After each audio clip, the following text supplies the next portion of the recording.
Assalamualaikum warahmatullahi wabarakatuh. Nama saya Nur Rosmianti, NIM 1908105051, jurusan Teknik Matematika semester 5 dari kelas B. Saya di sini akan mempresentasikan proposal penelitian saya yang berjudul Pengembangan Model Pembelajaran Diskursus Multirepresentasi atau DMR, berbantuan puzzle untuk meningkatkan hasil belajar peserta didik. Belakang penelitian ini yaitu pada dasarnya pendidikan itu merupakan suatu proses pembelajaran bagi peserta didik untuk mengembangkan pengetahuan, keterampilan, dan potensi yang dimilikinya serta mampu menghadapi setiap perubahan yang terjadi. Pendidikan matematika itu merupakan bagian dari pendidikan. Nah, pendidikan matematika ini merupakan salah satu aspek kehidupan yang sangat penting peranannya dalam upaya membina dan membentuk manusia yang berkualitas tinggi. Tujuan pembelajaran matematika yaitu akhir proses pembelajarannya itu mengacu pada hasil belajar. Nah, namun pada kenyataan di lapangan, hasil belajar peserta didik itu belum sesuai yang diharapkan. Nah, ada faktor penyebabnya, yaitu salah satunya banyak peserta didik yang menganggap bahwa matematika itu sulit sehingga mengakibatkan nilai matematikanya itu rendah. Nah, ada juga peserta didik itu kurang menguasai dalam perhitungan dalam menyelesaikan soal ataupun kurang menganalisa soal yang dihadapinya. Nah, usaha yang dilakukan yaitu salah satu upaya untuk mengatasi permasalahan tersebut yaitu dengan penerapan dan pengembangan model pembelajaran diskursus multirepresentasi atau DMR. Karena dengan DMR ini yaitu pembelajaran yang berorientasi pembentukan, maka dengan menerapkan metode diskusi kelompok diharapkan dapat meningkatkan hasil belajar peserta didik. Yang selanjutnya yaitu pernyataan masalah. Nah, berdasarkan uraian pada latar belakang, terdapat pernyataan masalah di mana masih banyak peserta didik yang berpikir bahwa matematika itu sulit, membosankan, dan menakutkan. Nah, di samping itu, kemampuan matematika peserta didik yang masih rendah. Menurut Benchmark Internasional yang dikutip oleh Handayani pada tahun 2006, pada halaman 2 itu mengemukakan hasil analisis TIMSS mengenai persentase capaian rata-rata kemampuan matematika para peserta didik di Indonesia. Nah, itu secara umum berada pada level rendah, yaitu 43%. Itu dikatakan low international benchmark. Nah, untuk pertanyaan penelitiannya, yaitu terdapat pertanyaan penelitian yang dirumuskan, ialah apakah pengembangan model pembelajaran diskursus multirepresentasi atau DMR berbantuan puzzle dapat meningkatkan hasil belajar peserta didik? Nah, untuk yang selanjutnya yaitu tinjauan konseptual. Nah, yang pertama yaitu model pembelajaran. Menurut Abdul Aziz Wahab pada tahun 2009 mengungkapkan bahwa model pembelajaran merupakan suatu perencanaan atau pola yang digunakan sebagai pedoman dalam merencanakan pembelajaran di kelas atau dalam kelas untuk menentukan perangkat-perangkat pembelajaran. Nah, jadi model pembelajaran itu dapat diartikan sebagai suatu rencana atau pola yang digunakan dalam menyusun kurikulum, mengatur materi siswa, dan memberi petunjuk kepada guru di dalam kelas dalam setting pengajaran atau setting lainnya. Nah, yang kedua yaitu model diskursus multirepresentasi atau DMR. Nah, menurut Nalurita pada tahun 2017 pada halaman 11 mengemukakan bahwa model DMR ini merupakan suatu pembelajaran yang dirancang oleh guru dalam rangka membangkitkan terjadinya diskusi melalui penyajian masalah, pemberian tugas, dan latihan siswa. Nah, pembelajaran dengan model DMR ini itu lebih menekankan pada proses pemahaman konsep dengan cara diskusi dalam kelompok untuk menemukan jawaban dari suatu permasalahan dan mendapatkan hasil diskusi yang disetujui oleh semua anggota kelompok. Yang pertama yaitu tahap persiapan. Nah, guru menyiapkan lembar materi, media, atau alat peraga dan lembar kerja siswa sesuai materi yang akan dipelajari. Nah, yang kedua yaitu tahap pendahuluan. Yang pertama, guru membuka pembelajaran dengan salam, doa, dan memotivasi. Nah, yang kedua yaitu guru menginformasikan tentang pembelajaran kooperatif diskursus multirepresentasi atau DMR. Yang ketiga yaitu guru membagi siswa menjadi 6 kelompok secara heterogen. Yang keempat yaitu siswa duduk sesuai dengan kelompok masing-masing. Dan yang kelima yaitu guru membagikan lembar materi dan lembar kerja siswa. Nah, untuk tahap yang ketiga yaitu Tahap penerapan. yang pertama yaitu masing-masing kelompok mendiskusikan materi yang dipelajari dan setiap anggota itu mencatat. Nah, untuk yang kedua yaitu siswa ditunjuk secara acak untuk mempresentasikan hasil diskusi kelompoknya ke depan kelas dan setiap siswa yang tampil itu harus mempertanggungjawabkan kelompoknya. Yang ketiga yaitu siswa saling tanya jawab dengan presentator. Yang keempat yaitu guru menambahkan pemahaman materi. Nah, untuk tahap yang keempat yaitu tahap penutupan. Nah, yang pertama yaitu guru membagikan lembar kerja siswa, yang kedua yaitu siswa mengerjakan lembar kerja siswa secara individu, yang ketiga yaitu lembar kerja siswa dikumpulkan untuk dinilai, dan yang keempat yaitu guru bersama siswa menyimpulkan materi. Nah, itu adalah tahap-tahap pada model pembelajaran diskursus multirepresentasi atau DMR.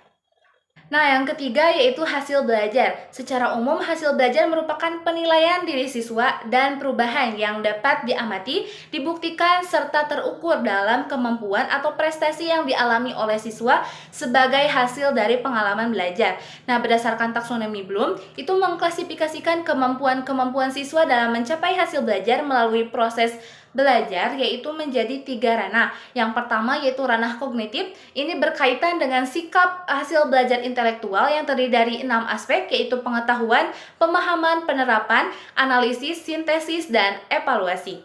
Nah, yang kedua yaitu ranah afektif. Ini berkaitan dengan sikap yang terdiri dari 5 aspek yaitu penerimaan, jawaban atas reaksi, penilaian, organisasi, dan internalisasi. Nah, untuk yang ketiga yaitu ranah psikomotorik, ini berkaitan dengan skill atau keterampilan.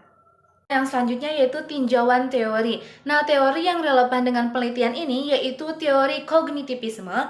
Nah, menurut Jean Piaget pada tahun 1960 menyatakan bahwa teori belajar kognitivisme adalah suatu proses belajar melalui interaksi antara individu dengan lingkungannya yang melibatkan proses berpikir atau bernalar. Nah, jadi dalam teori ini itu lebih menekankan pada pemaknaan dalam belajar sehingga belajar tidak hanya sekedar menghafal melainkan harus mampu menangkap makna dari proses belajar yang dia lakukan. Nah, dalam penerapan teori kognitivisme yaitu seorang pendidik menggunakan bahasa yang mudah dipahami oleh peserta didik serta memberi ruang untuk saling bicara atau diskusi dengan teman lainnya. Nah, dengan demikian, teori ini sejalan dengan penelitian terkait model pembelajaran diskursus multirepresentasi DMR. Karena model ini itu merupakan pembelajaran yang digunakan guru untuk mengembangkan kemampuan siswa dalam berpikir secara matematika dalam setting kelas berbentuk diskursus sehingga siswa dapat lebih memahami konsep yang dipelajari dan dapat menerapkannya dalam berbagai situasi. Nah, hal ini itu menurut pendapat Hudiono pada tahun 2005. Nah, dengan penerapan model ini yaitu lebih menekankan belajar secara kelompok yang saling membantu satu sama lain. Nah, bekerja sama dalam menyelesaikan masalah serta menyatukan pendapat untuk memperoleh keberhasilan yang optimal baik kelompok maupun individual. Untuk yang selanjutnya yaitu tinjauan hasil penelitian terdahulu. Berdasarkan hasil survei, terdapat beberapa penelitian terdahulu yang relevan dengan penelitian ini. Di antaranya yaitu penelitian yang dilakukan oleh Muhammad Faisal pada tahun 2015 dengan judul Penerapan Model Pembelajaran DMR atau Diskursus Multirepresentasi dengan Pajel Kubus dan Balok siswa kelas 8D SMP Muhammadiyah 8 Semarang tahun pelajaran 2014-2015. Nah, penelitian ini menggunakan metode deskriptif berisi terkait pelaksanaan prasiklus yang dilakukan dengan mengambil evaluasi dari pembelajaran materi bangun ruang, sisi datar, kubus, dan balok pada tahun sebelumnya.